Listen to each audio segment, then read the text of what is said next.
Hello friends, आज आपण lecture number 9 लक्षामध्ये घेणार आहे. आपण शिकतोय halogen derivative of alkane and Areen. त्याचा टॉपिक आपण शिकतोय प्रिपरेशन ऑफ अल्किल हॅलाइड. वेगवेगळ्या प्रिपरेशन्स आपण अल्किल हॅलाइडच्या लक्षामध्ये घेतलेल्या आहे. त्यामध्ये आज जी प्रिपरेशन आपण अल्किल हॅलाइडची लक्षामध्ये घेणार आहोत सुरुवातीला ती आहे preparation of alkyl halide from alcohol and phosphorus trihalide, that is PX3. हा जो PX3 आहे हा 3 प्रकारचा असणार आहे, PCl3, PBr3 आणि PI3. बघा एकदा, PX3 फॉस्फरस ट्रायहॅलाइड हा 3 प्रकारचा, PCl3, PBr3 आणि PI3. आता जनरल रिॲक्शन कडे लक्ष द्या. Alcohol when heated with phosphorus trihalide then we get alkyl halide. ज्या वेळेला आपण अल्कोहोलची फॉस्फरस ट्रायहॅलाइड सोबत रिॲक्शन करतो, या दोघांना जेव्हा आपण हिट करतो तेव्हा आपल्याला अल्किल हॅलाइड हा मिळत असतो. ठीक आहे. आता आपण या PX3च्या ऐवजी 3 प्रकारचे फॉस्फरस ट्रायहॅलाइड वापरू शकतो, PCl3, PBr3, PI3. यातला PCl3 हा स्टेबल आहे, हा रेडी अवेलेबल आहे लॅबोरेटरीमध्ये. पण PBr3 आणि PI3 हे मात्र अनस्टेबल आहेत आणि they are prepared at the time of need. ज्या वेळेला गरज असेल त्यावेळेलाच त्यांना आपण तयार करत असतो. आता हा PBr3 तयार कसा करायचा, तर PBr3 तयार करतात रेड फॉस्फरस आणि ब्रोमीन या दोघांची रिॲक्शन करून फॉस्फरस ट्रायब्रोमाइड मिळवला जातो. बघा, red phosphorus when reacts with bromine gives phosphorus tribromide. तसंच फॉस्फरस ट्राय आयोडाइडचं पण आहे, तो सुद्धा अनस्टेबल आहे, तो सुद्धा prepared at the time of need आहे. तो सुद्धा कसा तयार करतात, red phosphorus when reacts with iodine then we get phosphorus triiodide. PCl3 तयार करण्याची गरज नाही, तो स्टेबल आहे, लॅबोरेटरीमध्ये अवेलेबल आहे. PBr3 आणि PI3 हे अनस्टेबल ट्रायहॅलाइड आहे, त्यांना मात्र लॅबोरेटरीत तयार करणं आवश्यक आहे. PBr3ला रेड फॉस्फरस आणि ब्रोमीन यांच्या रिॲक्शननी तयार करतात, तर PI3ला रेड फॉस्फरस आणि आयोडीन यांच्या रिॲक्शननी तयार केलं जात असतं. आता प्रत्येकाची इथे आपण PX3च्या ऐवजी PCl3 घेऊन बघू. Thrice of ROH plus PCl3 gives thrice of RCl plus H3PO3. H3PO3 that is phosphorous acid. दुसरं, alcohol when reacts with PBr3 then we get RBr, alkyl bromide. Alcohol when reacts with phosphorus triiodide PI3 then we get alkyl iodide. या ठिकाणी आपल्याला मिळाल्याचं दिसेल. एक particular reaction सुद्धा आपण घेतलेली आहे. इथे जनरल अल्कोहोल घेतला होता, द बेस्ट अल्कोहोल घेतला आपण ethyl alcohol. Ethyl alcohol when heated with PCl3 phosphorus trichloride then we get ethyl chloride along with phosphorous acid. तुम्ही इथे PBr3 पण वापरू शकता. PBr3 वापरल्यावरती तुम्हाला इथिल ब्रोमाइड मिळेल. तुम्ही PI3 पण वापरू शकता, तुम्हाला इथिल आयोडाइड मिळेल. एक गोष्ट अजून लक्षात घ्या, प्रश्न विचारण्याची पद्धती. What happens when ethyl alcohol is treated with red phosphorus and bromine. Ethyl alcohol is treated with red phosphorus and bromine. तर लक्षात घ्या, पहिले रेड फॉस्फरस आणि ब्रोमीन या दोघांमध्ये रिॲक्शन करून PBr3 तयार करायचा आणि मग त्या PBr3ची इथिल अल्कोहोल सोबत रिॲक्शन घ्यायची. म्हणजे हा प्रश्न 2 पद्धतीने विचारतील. What happens when ethyl alcohol heated with phosphorus tribromide, किंवा दुसरा विचारण्याचा प्रकार, what happens when ethyl alcohol heated with red phosphorus and bromine. दुसऱ्या प्रकारामध्ये रेड फॉस्फरस ब्रोमीनची पहिले रिॲक्शन करून PBr3 तयार करा आणि मग त्या PBr3ची इथिल अल्कोहोल सोबत रिॲक्शन घेऊन इथिल ब्रोमाइड तयार केल्या जाऊ शकतो. असंच या रेड फॉस्फरस आणि आयोडीन यांच्यापासून फॉस्फरस ट्राय आयोडाइड तयार केला जातो. त्या फॉस्फरस ट्राय आयोडाइडची इथिल अल्कोहोल सोबत रिॲक्शन घेतली की इथिल आयोडाइड आपल्याला मिळतो. याला सुद्धा 2 पद्धतीने विचारल्या जाईल.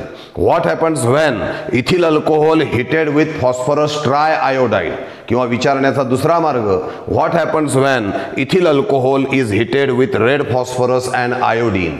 जर का तुम्हाला विचारलं की what happens when ethyl alcohol treated with red phosphorus and iodine, तर पहिले रेड फॉस्फरस आणि आयोडीन या दोघांमध्ये रिॲक्शन करा, फॉस्फरस ट्राय आयोडाईड तयार करा, मग त्या फॉस्फरस ट्राय आयोडाईडची इथिल अल्कोहोल सोबत रिॲक्शन होईल आणि आपल्याला इथिल आयोडाईड मिळाल्याचं दिसून येणार आहे. अशा तऱ्हेने आपण PCl3 ची रिॲक्शन बघितली अल्कोहोल सोबत, PbR3 आणि PI3 ची सुद्धा रिॲक्शन आपण लक्षामध्ये घेतलेली आहे. आता आपल्याला त्या ठिकाणी जसं PCl3 च्या रिॲक्शन्स आपण घेतल्या तशाच आता PCl5 ची रिॲक्शन आपण घेणार आहे. या बाबतीमध्ये PbR5 आणि PI5 हे स्टेबल नसल्यामुळे त्यांच्या रिॲक्शनचा आपण विचार करणार नाही. इथे आपण फक्त PCl5 चाच विचार करणार आहे. काय हेडिंग दिलंय बघा, reaction of alcohol with phosphorus pentachloride to prepare alkyl chloride.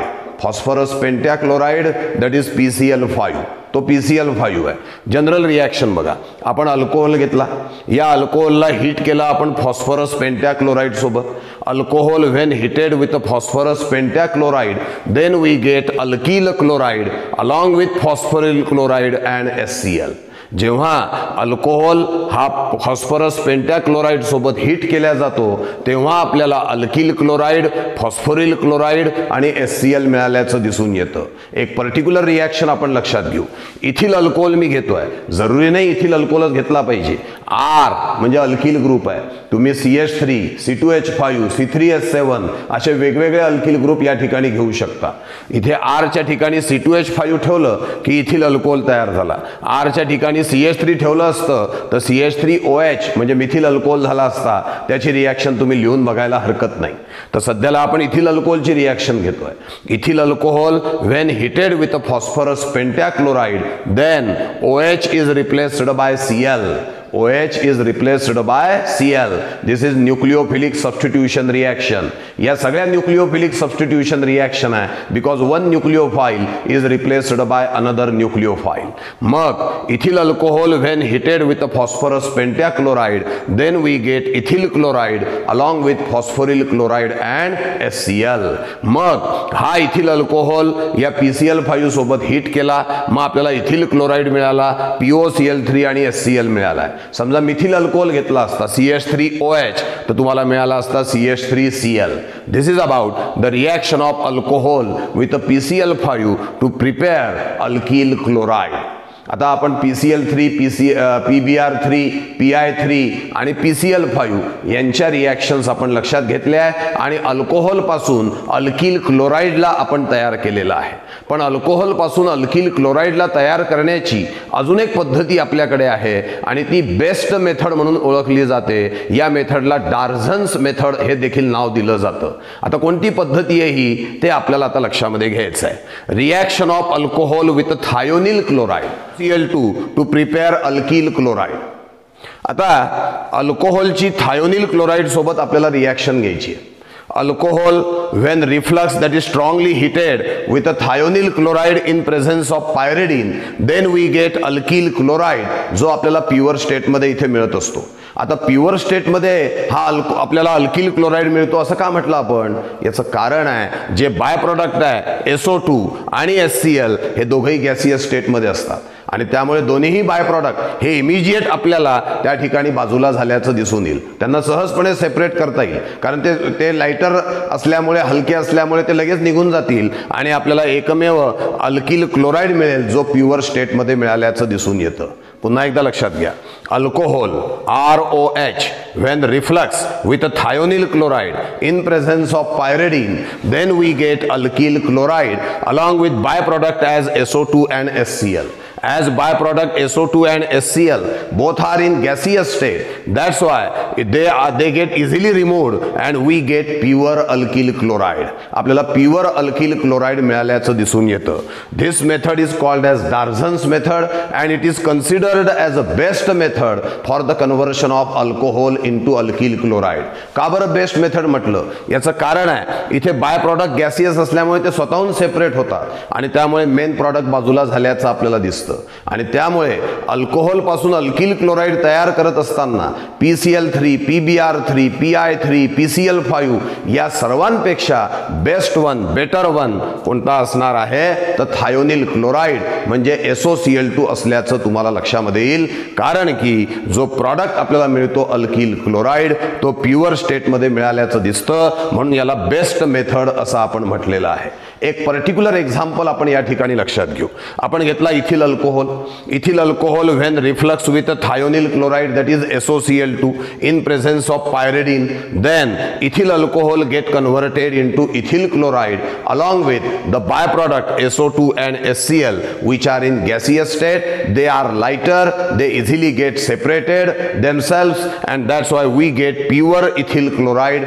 This is Darzan's method. This is best method of all the method during the conversion of alcohol into alkyl chloride. काय लक्षात घेतोय आपण? या सर्व बोर्डवरती ज्या reaction तुमच्या समोर सध्या आहेत यामध्ये अल्कोहोल पासून अल्किल क्लोराईड आपण तयार केला. पहिले PCl3, PBr3, PI3, PCl5 आणि शेवटी SOCl2 थायोनिल क्लोराईड यांचा आपण उपयोग केलेला आहे. सुरुवातीला सांगितलं PCl3 स्टेबल आहे, रेडी अवेलेबल आहे, डायरेक्ट रिॲक्शन करता वापरता येईल. PBr3, PI3 अनस्टेबल आहे, लॅबोरेटरीमध्ये तयार नाही, वेळेवर तयार करा. रेड फॉस्फरस आणि ब्रोमिन पासून PBr3, रेड फॉस्फरस आणि आयोडीन पासून PI3 हे पहिले तुम्हाला तयार करावे लागतील, मग त्यांची अल्कोहोल सोबत तुम्हाला रिॲक्शन घेता येईल. मग बघितली आपण PCl5 सोबत रिॲक्शन, PCl5 ची अल्कोहोल सोबत रिॲक्शन घेतली, अल्किल क्लोराईड आपल्याला मिळाला. शेवटी आपण अल्कोहोलची थायोनिल क्लोराईड SOCl2 सोबत रिॲक्शन घेतली, रिफ्लक्स केलं, स्ट्रॉंगली हीट केलं इन प्रेझेन्स ऑफ पायरिडीन, तुम्हाला अल्किल क्लोराईड मिळाला. बाय प्रॉडक्ट SO2 HCl हे गॅसियस स्टेटमध्ये होते, ते स्वतःहून रिमूव्ह झाले, म्हणून RCl हा प्युअर स्टेटमध्ये मिळतो. शेवटी पर्टिक्युलर रिॲक्शनमध्ये इथिल अल्कोहोलचं रूपांतर प्युअर अशा इथिल क्लोराईडमध्ये आपण या ठिकाणी केलेलं आहे. यानंतरची जी रिॲक्शन आहे ती हॅलोजन एक्सचेंज रिॲक्शन आता आपण लक्षामध्ये घेणार आहोत. आता हॅलोजन एक्सचेंज रिॲक्शन म्हणजे काय तर अल्किल क्लोराईड आणि अल्किल ब्रोमाइड यांच्यापासून अल्किल आयोडाईड तयार करायचे किंवा अल्किल फ्लोराईड तयार करायचे, याला म्हटलं जातं हॅलोजन एक्सचेंज रिॲक्शन. आता लक्ष द्या, ही जी रिॲक्शन आहे यामध्ये अल्किल क्लोराईड और alkyl bromide is converted into alkyl iodide. म्हणजे क्लोराईड आणि ब्रोमाइडचं रूपांतर आयोडाईडमध्ये केलं आहे आपण, म्हणजे हॅलोजन एक्सचेंज केलं आहे. किंवा अल्किल क्लोराईड और alkyl bromide get converted into alkyl fluoride. पुन्हा आपण क्लोरीन आणि ब्रोमिन पासून फ्लोरीन तयार केलाय, म्हणजे हॅलोजन एक्सचेंज केलाय. म्हणून या दोन्ही रिॲक्शन्सला हॅलोजन एक्सचेंज रिॲक्शन असं म्हटलं जातं. आता या दोन रिॲक्शन कोणकोणते आहे तर पहिली आहे फ्रिंकलस्टेन रिॲक्शन आणि दुसरी आहे स्वार्ट्स रिॲक्शन. आता फ्रिंकलस्टेन रिॲक्शन काय आहे तर फ्रिंकलस्टेन रिॲक्शन मध्ये अल्किल क्लोराईड और alkyl bromide when treated with sodium iodide in presence of dry acetone then we get alkyl iodide. This is called as Finkelstein reaction. तुम्ही म्हणाल ड्राय ॲसिटोनचा काय role आहे इथे तर हा जो ड्राय ॲसिटोन आहे हा जो बाय प्रॉडक्ट आहे NaCl NaBr यांचं प्रेसिपिटेशन करण्याचं काम ड्राय ॲसिटोन करतो. आणि हे प्रेसिपिटेट फॉर्ममध्ये मिळाले की फिल्टर करून यांना बाजूला करा, म्हणजे main product alkyl iodide separate झाल्याचं आपल्याला दिसून येणार आहे. पुन्हा ऐका, फ्रिंकलस्टेन रिॲक्शन काय आहे.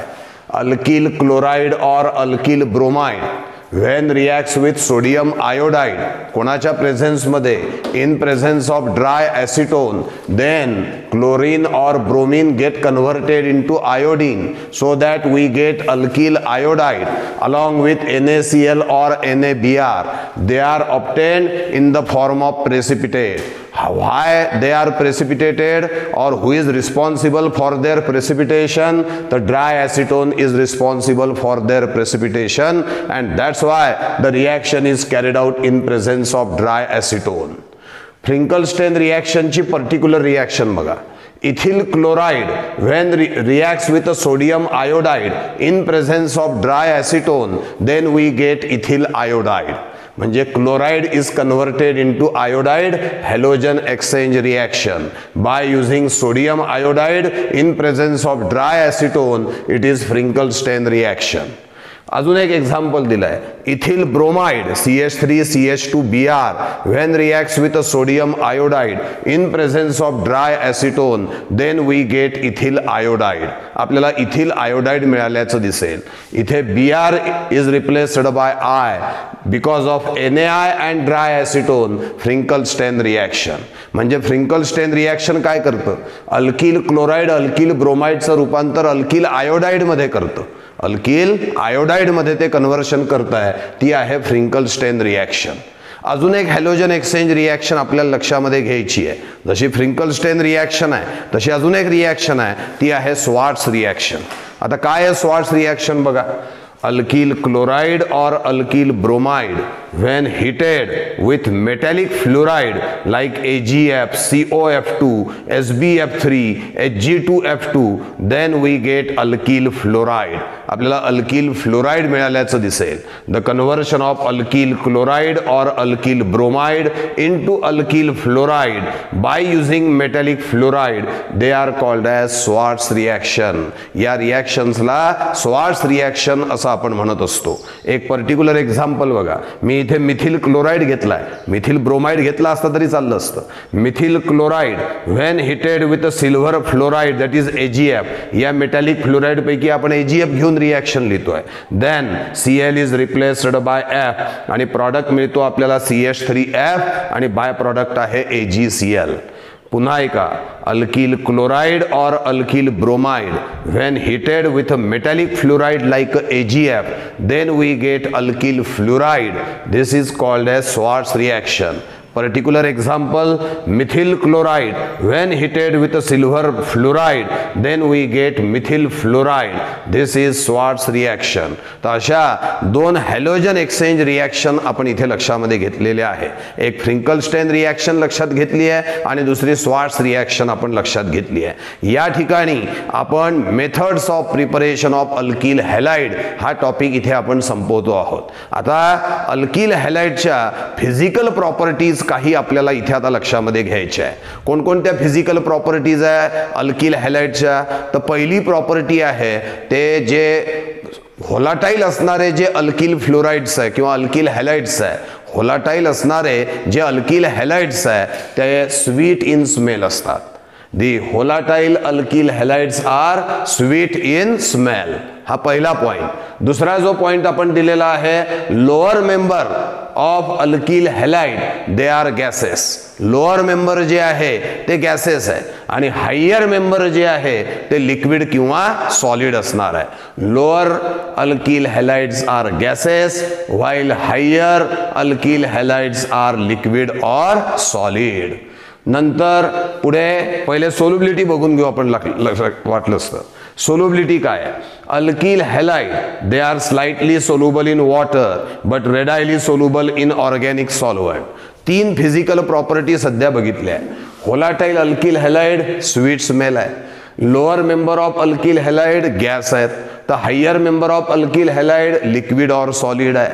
त्याच्यानंतर सोल्युबिलिटीच्या बाबतीमध्ये alkyl halide slightly soluble in water but readily soluble in organic solvents. आता आपल्याला तीन फिजिकल प्रॉपर्टीज बघायच्या ज्या बॉइलिंग पॉइंट ऑर्डरशी संबंधित आहे. मग बॉइलिंग पॉइंट ऑर्डरशी संबंधित तीन फिजिकल प्रॉपर्टीज कोणत्या? पहिली physical property, the boiling point of alkyl halide is greater than hydrocarbon. Alkyl हॅलाइडचा बॉइलिंग पॉइंट हायड्रोकार्बन पेक्षा जास्त आहे. काय कारण आहे याच्या मागे? का बरं अल्किल हॅलाइडचा बॉइलिंग पॉइंट जास्त आहे ते आपण या ठिकाणी सिक्वेन्स दिलाय बघा. अल्किल हॅलाइडचं मॉलिक्युलर वेट जास्त आहे कोणापेक्षा? हायड्रोकार्बनपेक्षा. आणि मॉलिक्युलर वेट जास्त आहे त्याचबरोबर त्याची पोलॅरिटी सुद्धा जास्त आहे. आपण बघितलं होतं सुरुवातीला alkyl halide is a polar molecule. म्हणजे अल्किल हॅलाइडकडे दोन मुद्दे आहे. Molecular weight is high and greater polarity as compare to hydrocarbon. आणि त्यामुळे काय होतं, अल्किल हॅलाइडच्या मॉलिक्युल्समध्ये intermolecular force of attraction strong असतं आणि हे सगळे मॉलिक्यूल टाइटली हेल्ड अप असतात. आणि मॉलिक्यूल टाईटली हेल्ड अप म्हणजे त्यांना बॉईल करण्यासाठी, त्यांना सेपरेट करण्यासाठी जास्त एनर्जी लागेल, म्हणजेच अल्किल हॅलाइडचा बॉइलिंग पॉइंट हा हायड्रोकार्बनपेक्षा जास्त असणार आहे. पुन्हा कन्सेप्ट लक्षात घ्या. अल्किल हॅलाइड त्याचं मॉलिक्युलर वेट हाय, त्याची पोलॅरिटी सुद्धा जास्त आहे कोणाच्या तुलनेमध्ये, हायड्रोकार्बनच्या. त्यामुळे intermolecular force of attraction strong आहे आणि intermolecular force of attraction strong आहे म्हणून अल्किल हॅलाइडचे मॉलिक्यूल टाईटली हेल्ड अप आहे आणि त्यामुळे त्यांचा बॉइलिंग पॉइंट हा हाय असल्याचं आपल्याला दिसून येणार आहे. That's why the boiling point of alkyl halide is greater than hydrocarbon. 3 स्टेपमध्ये सांगितलं. मॉलिक्युलर वेट हाय, पोलॅरिटी जास्त, त्यामुळे strong intermolecular force of attraction म्हणून मॉलिक्यूल टाईटली हेल्ड अप म्हणून अल्किल हॅलाइडचा बॉइलिंग पॉइंट जास्त आहे. दुसरी बॉइलिंग पॉइंट ऑर्डर आहे बघा इथे. मिथिल आयोडाईडचा बॉइलिंग पॉइंट जास्त आहे मिथिल ब्रोमाइडपेक्षा. मिथिल ब्रोमाइडचा जास्त आहे मिथिल क्लोराईडपेक्षा. मिथिल क्लोराईडचा जास्त आहे मिथिल फ्लोराईडपेक्षा. आपण इथे अल्किल ग्रुप सारखा घेतलाय पण हॅलोजन बदललाय. इथे आयोडीन हा हॅलोजन आहे, इथे ब्रोमीन आहे, इथे क्लोरीन आहे, इथे फ्लोरीन आहे. आयोडीन आकाराने मोठा आहे. आयोडीन, ब्रोमीन, क्लोरीन, फ्लोरीन असा आकार लहान लहान होत जातो. म्हणजे याचा अर्थ अल्किल ग्रुप सारखे पण हॅलोजन ॲटम्स वेगवेगळे आहे आणि त्यामुळे CH3I आकाराने मोठा, CH3Br थोडा लहान, CH3Cl अजून लहान, CH3F अजून लहान. जसा जसा मॉलिक्युलर साइज कमी कमी होत जाईल तसं तसं व्हंडरवॉल फोर्स ऑफ अट्रॅक्शन कमी कमी होत जाईल आणि त्यामुळे बॉइलिंग पॉइंट जो आहे तो सुद्धा कमी कमी होत जाणार. मिथिल आयोडाईडचं मॉलिक्युलर वेट सगळ्यात जास्त आहे आणि त्यामुळे मिथिल आयोडाईडचा बॉइलिंग पॉइंट सगळ्यात जास्त असेल. पुन्हा एकदा लक्षात घ्या. मिथिल आयोडाईड सगळ्यात मोठा आणि नंतर आकार कमी कमी होत चाललाय. As the size decreases boiling point also decreases. सगळ्यात मोठा साईज कोणाचा होता, सगळ्यात मोठं जास्त मॉलिक्युलर वेट कोणाचं होतं तर CH3Iचं होतं. मग मिथिल आयोडाईडचं साईज मोठा, मॉलिक्युलर वेट जास्त म्हणून त्याचा बॉइलिंग पॉइंट सुद्धा जास्त आहे. तर CH3F विषयी काय म्हणाल, साईज लहान, मॉलिक्युलर वेट कमी, बॉइलिंग पॉइंट सुद्धा कमी असणार आहे. दुसरं एक एक्झाम्पल बघा. Propyl halide, ethyl halide, methyl halide या ठिकाणी हॅलोजन ॲटम आपण सेम ठेवणार. उदाहरणार्थ क्लोरीन घेतला, propyl chloride, ethyl chloride, methyl chloride म्हणजे हॅलोजन सेम आहे, बदलला अल्किल ग्रुप. प्रोपिल 3 कार्बनचा, इथिल 2 कार्बनचा, मिथिल 1 कार्बनचा. मग propyl chloride, ethyl chloride, methyl chloride ज्याचा साईज मोठा त्याचबरोबर मॉलिक्युलर वेट जास्त त्याचा बॉइलिंग पॉइंट सुद्धा जास्त असणार आहे. मग हा जो प्रोपिल हॅलाइड प्रोपिल क्लोराइड आहे याचा साईज मोठा आहे, मॉलिक्युलर वेट जास्त आहे, त्याचा बॉइलिंग पॉइंट सुद्धा जास्त असल्याचं आपल्याला दिसून येणार आहे. अजून एक बॉइलिंग पॉइंट ऑर्डर आहे. Boiling point order of isomeric alkyl halide. आता आयसोमर्स म्हणजे काय तर they are the compounds having same molecular formula but different structure. ज्यांचा मॉलिक्युलर फॉर्म्युला सेम आहे पण स्ट्रक्चर डिफरंट आहे त्यांना आपण आयसोमर असं म्हणत असतो. मग आता या ठिकाणी आपण घेतलाय N butyl bromide, secondary butyl bromide, tertiary butyl bromide. याला प्रायमरी ब्युटिल ब्रोमाइड म्हटलं तरी चालेल. मग प्रायमरी, सेकंडरी, टर्शरी. मग प्रायमरी, सेकंडरी, टर्शरी मध्ये काय दिसतं आपल्याला की प्रायमरी मध्ये स्ट्रेट चेन मध्ये आहे, सेकंडरी मध्ये थोडं ब्रँचिंग वाढलंय, टर्शरी मध्ये सगळ्यात जास्त ब्रँचिंग आहे. Greater is the branching, smaller is the size of the molecule. Smaller is the size of the molecule, less is the van der Waals force of attraction and less will be the boiling point. ऐका, या tertiary alkyl halide मध्ये branching जास्त असल्यामुळे compact स्ट्रक्चरमुळे size of the molecule लहान, size of the molecule लहान असल्यामुळे van der Waals force of attraction कमी, मॉलिक्यूल वीकली हेल्ड अप आणि म्हणून बॉइलिंग पॉइंट त्यांचा कमी असणार आहे. सिक्वेन्स लक्षात घ्या. Greater is the branching, compact is the structure, compact is the structure. That's why काय सांगता येईल आपल्याला, स्मॉलर इज द साइज. म्हणजेच काय तर व्हंडरवॉल फोर्स ऑफ अट्रॅक्शन कमी, व्हंडरवॉल फोर्स ऑफ अट्रॅक्शन कमी म्हणजे मॉलिक्यूल लूजली हेल्ड अप आणि त्यामुळे बॉइलिंग पॉइंट कमी असणार आहे. म्हणून टर्शरी अल्किल हॅलाइडचा बॉइलिंग पॉइंट सगळ्यात कमी आहे. जेवढं ब्रँचिंग जास्त तेवढा बॉइलिंग पॉइंट कमी असल्याचं आपल्याला दिसेल. याचाच उलट अर्थ काय, प्रायमरी अल्किल हॅलाइडमध्ये ब्रँचिंगच नाही आहे आणि ब्रँचिंग नाही त्यामुळे साईज मोठा, व्हंडरवॉल फोर्स ऑफ अट्रॅक्शन जास्त, मॉलिक्युल्स टाईटली हेल्ड अप, त्यामुळे त्यांचा बॉइलिंग पॉईंट जास्त असेल. आणि म्हणून आपल्याला असं म्हणता येईल की as the branching increases boiling point decreases. मग सगळ्यात कमी ब्रँचिंग आहे इथे, बॉइलिंग पॉईंट सगळ्यात जास्त आहे. इथे सगळ्यात जास्त टर्शरी अल्किल हॅलाइडमध्ये ब्रँचिंग सगळ्यात जास्त, ब्रँचिंग सगळ्यात जास्त, बॉइलिंग पॉईंट सगळ्यात कमी असल्याचं आपल्याला दिसेल. बघा, boiling point order alkyl halide greater than hydrocarbon, boiling point order methyl iodide greater than methyl bromide greater than methyl chloride greater than methyl fluoride. याचा मुद्दा काय आहे, जेवढं मॉलिक्युलर वेट जास्त तेवढा बॉइलिंग पॉईंट जास्त असतो. आणि तिसरी concept boiling point order of isomeric alcohol. कसा ओळखायचा बॉइलिंग पॉईंट, जेवढं ब्रँचिंग जास्त तेवढा बॉइलिंग पॉईंट कमी. टर्शरी अल्किल हॅलाइडमध्ये ब्रँचिंग जास्त आहे, त्याचा बॉइलिंग पॉईंट कमी असल्याचं आपल्याला दिसेल. All this is about the physical properties of alkyl halide.